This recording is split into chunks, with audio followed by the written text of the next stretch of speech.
We want the NGOs out of our countries. We want no more aid. Aid is killing us. We don't need aid because we are very capable of taking care of ourselves, especially you, us, diaspora, to whom much is given, much is expected. We can do this. We live in this wonderful, great country.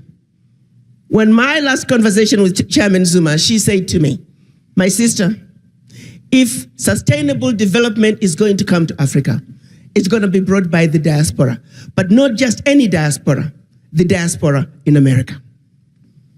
The diaspora in America. Think about it. There's something unique about being a diaspora in this country. We already live as Americans, not as Californians, not as Floridians, but Americans. Subconsciously, we're already integrated. So moving into Africa is a piece of cake. So the African leaders and my chairman, Musa Faki Mahamat, they're very clear that in order for Africa to move forward, the children of Africa in the diaspora must be front, middle, and end of it all. I trust lunch was absolutely delicious. I second that. And then the problem is when they ask you to speak after lunch, I'm reminded of Idi Amin when he was invited to have dinner with the Queen. He got up to speak and he wanted to let the Queen that he had had enough and his belly was full. He got up and said, Your Majesty, dinner was had Coca-Cola, and the person before him had spoken, had Fanta. He said dinner was fantastic. So he heard Fantastic. Because he had Coca-Cola, he said Coca-Colastic. And I want you to know that I am fed up. That when you come to Uganda, he was going to revenge. My brother, I would like to let you know that lunch was fantastic, and when you come to DC, I am going to revenge. Once again, we are here to talk about the matters of the village. There are issues in our village, and I appreciate the opportunity for us to come together as members of the village to address the issues together. With what I know of the issues that are keeping us together, the difficulties that we are having as African diaspora, continental diaspora, and as African diaspora as African Americans, I know many of us have tried to go home to make a difference, and many of us have come back because the conditions on the ground were not conducive to what we wanted to offer. I used to take doctors on medical missions, and you would end up with a whole neurosurgeon or orthopedic surgeon treating ear infections and sore throats, because that's all they could do. The country did not have the facilities they needed to do what they do best. Now, there are other reasons why some of us have gone home and come back. And I'm gonna hit this nail by the head because it's something that we must speak to. When we go to Africa, as continental Africans who've been to, in my husband's country of Ghana, we call these people like me, Bintus. I've been to America, I've been to Britain. We Bintus, we got issues. We go back home with an attitude. We think just because we've been to, we know more than the ones at home. That attitude has got to change. And it's one of the reasons why many people are not making it when the Bintus go back home. We also have African Americans who go to Africa thinking, I'm gonna tell the Africans, I know more than the Africans. Well, guess what, you're wrong. Because Africans have a lot to teach you too. So there's a need for an attitude adjustment, realization that we have something to offer, but they too have something to offer us. What is needed is for us to work together, because united and understanding each other, that's the only way we can come together in a meaningful way and build the Africa that we want. At the African Union Mission, that's one of my mandates, two main mandates. One, to promote Africa in the Americas, and the second one, to bring the diaspora home by any means necessary. With that understanding, I sat down to ask myself, how then do I go about, one, taking this very diverse, interesting group of people who don't like each other, how do I go about bringing them together so we can go home? Looking at the issues that we are dealing with on this side of the Atlantic as well as the opposite side, I came to the conclusion that the only way we can effectively go back home as African diaspora to accomplish two things. One, yes, to bring the expertise that is needed, but two, I remember 2 years ago, President Trump was addressing the African heads of states, and he said, I don't know why you guys are poor. My friends go to Africa poor, they come back rich. Are you with me?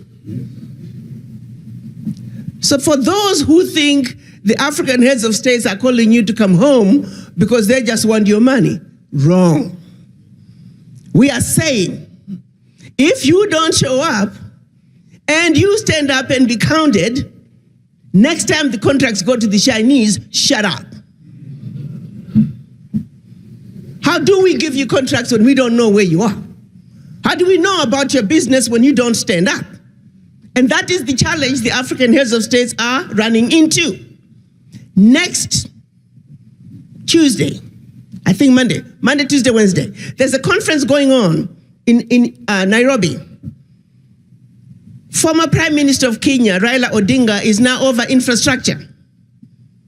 His advisor called, one of the Afro-Champion advisors called me and said, Ambassador, we need you to put together a coalition of African diaspora who can come in and be together with Afro-Champions, be the first to know of the projects, the developmental projects that are going on in Africa.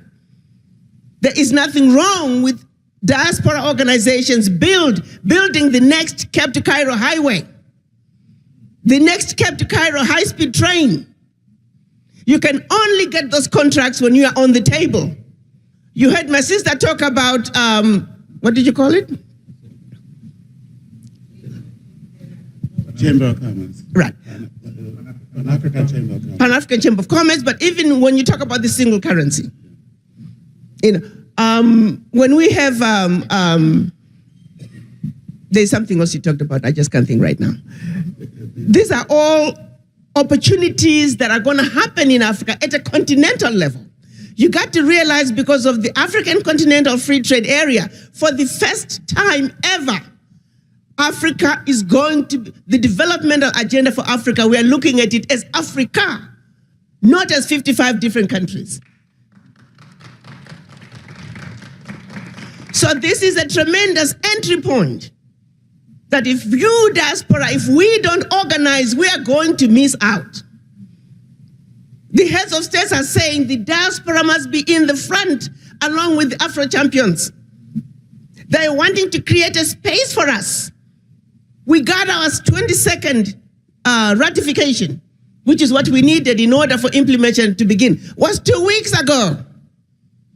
We are talking of a baby who has just been born. I want everybody to be clear about that. We are in a beautiful place to be on the driver's seat of the agenda, developmental agenda for Africa. So please, if you hear anything else from me, this is the time for us to organize and stand up, and let's take Africa where Africa belongs on the world stage. But in the process, we're also helping ourselves. There is nothing wrong with you investing your money in Africa, coming back home to America and play golf like they do. That's what we want you to do. So don't look at it any other way. It's a win-win situation. So with that in mind, in Washington, we set out to then say, where do we begin? Fortunately for us, first it was the president of Zambia. He stood up and he gave us 135 hectares of land, which is about 300 acres. And when the president of Zimbabwe heard about the 135 hectares, he said, my sister, why are they giving you 135 acres? Zambia has a lot of land.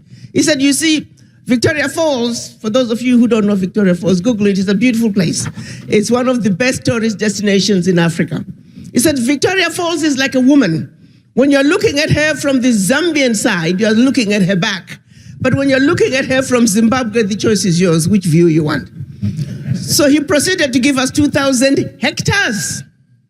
So we have been offered 2,000 hectares of land on the Zimbabwe side of Victoria Falls along the Zambezi River. Prime location. There, ladies and gentlemen, we, the African diaspora, in collaboration with our brothers and sisters on the continent, we are going to build our first, our very own Wakanda.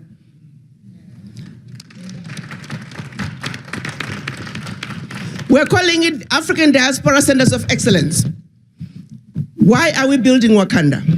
Money alone is not enough to bring change, sustainable change that Africa needs. Capacity building is where it is at. Most of you may not realize that Africa today needs 1.2 million doctors. If all the diaspora, continental Africans and African American doctors were to go home to Africa today, we're only going to meet about 30% of the need. Many heads of states thought building new hospitals, renovating old ones was the way to address the issues of healthcare. Guess what? Most of those wards, half of them are empty because there are no doctors. I like to talk about my husband's country, my own country, Ghana. There are more Ghanaian doctors in New York City alone than in the entire country of Ghana. So when diaspora start complaining about, oh, my mother was trying to go to the doctor, I said, because you're here. So our reality is capacity is what Africa needs. And where is that capacity? It's in the diaspora, thanks to the brain drain. At every level, every sector, the capacity Africa needs is in the diaspora, not on the continent. $7 billion is being spent every year paying salaries to expatriates going to Africa to provide services. And when I ask, why is it that you never get diaspora to fill some of those jobs? They say, Ambassador, where are they? It goes back to the database. At every level, we are losing out because we are scattered. So in Wakanda, there will be a 1,000-bed teaching hospital to train all the capacity that Africa needs. There will be one Wakanda village in each region, which will be a developmental hub for the region. So for every hospital built, there will be supporting hospitals. Also, we will have a college, a university with technical colleges to train again all the capacity Africa needs. Agricultural farm and an agricultural college, hotels for hospitality, a continent with some of the best tourist destinations. We're only realizing about 4% of the tourism dollars in the world. Agriculture for a continent with over 65% of the arable land in the world, we are importing food. I am embarrassed to say that. Africa should be and will be the breadbasket of the world. In addition, in our Wakanda, we're also going to have a pharmaceutical manufacturing. Most of you are also not aware that most of the sub-Saharan African countries, drugs going into those countries, close to 50% have zero bioavailability. That means they are not medication. They are chalk, in some cases, poisonous substances. Millions of people are dying every year thinking they are taking blood pressure medicines, diabetic medicines, antibiotics, when they're taking poison. Those are murderers, outside murderers coming in. Millions of them every day, and nobody is held accountable. We have got to stop that. We must manufacture our own drugs. And of course, there will be a power plant, infrastructure, housing to support the development. It's going to be a very modern city with roads that are ready for self-driving cars, monorails for easy transport around the village. It's going to be how Africa should be. We will build the Africa that we want. For everything that's happening in Wakanda, there is going to be downstream development. You can picture this. A team of healthcare workers whose job is to do nothing but to make sure 15, 20 years from now, access to healthcare is a thing of the past. Educators who are saying 15, 20 years from now, access to healthcare is a thing of the past. Access to power is a thing of the past. Access to water is a thing of the past. We have teams from the diaspora working on the various sectors. Can we not do that, guys? Yes, we can. Absolutely, yes, we can. And all we gotta do is organize, because the brains that we need are endless in the diaspora. Then the question becomes, Ambassador, how are we going to fund this? I said, that's easy. We got 50 million black people in this country, 41 African Americans, and about 9 million continental Africans. If I just get 1 million of those to put aside $1,000 a year, that's $1 billion. Can we not do that? If I take 5 million, now we're only down to $200 a year. And we got $1 billion. And we take that money, we leverage it, and just keep it in the account. Don't touch it, just leverage it. And not put another penny. We can get $1 billion every year out of that money to build Wakanda. Can we not do that? Can I get an amen? Amen. Hallelujah.